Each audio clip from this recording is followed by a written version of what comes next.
నేరస్తుల భుజం తట్టే జగన్ను చూసి జాలిపడ్డం తప్ప చేయగలిగిందేమీ లేదని ఉపసభాపతి రఘురామకృష్ణంరాజు అన్నారు. అలాంటి నాయకుడు ఉండడం వైసీపీ అదృష్టమని ఎద్దేవా చేశారు.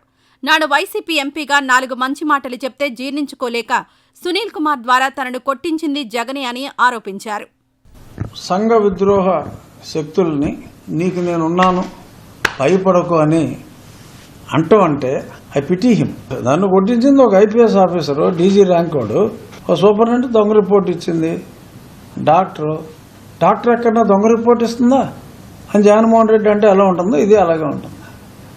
విక్టర్ లాయర్ అయితే ఏంటి?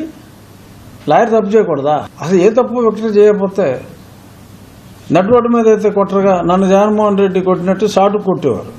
నట్ రోడ్డు మీద ఎందుకు కొడతారు?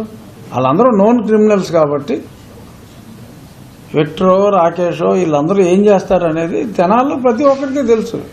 జగన్మోహన్ రెడ్డి గారికి తెలిసి ఉండకపోవచ్చు. పాపం ఆయన నిజంగా ఏదో సినిమాలో బ్రహ్మానందం గారు ఏంటి దొంగతనం కళాకారులను కూడా అరెస్ట్ చేస్తారా అంటాడు. అలాగే ఏదన్నా మరి అంటే దానికి మనం ఏం చేయలేం. రాజకీయాల్లో ఆత్మహత్యలు తప్ప హత్యలు ఉండవని ఈరోజు జగన్మోహన్ రెడ్డి గారు ఆత్మహత్య దినోత్సవం చేశారు. రేపు వెన్నుపోటు దినోత్సవం చేసుకుంటారు. ఈరోజు ఆయన ఆత్మహత్య రాజకీయంగా ఆయన ఆత్మహత్య చేసుకున్నారు.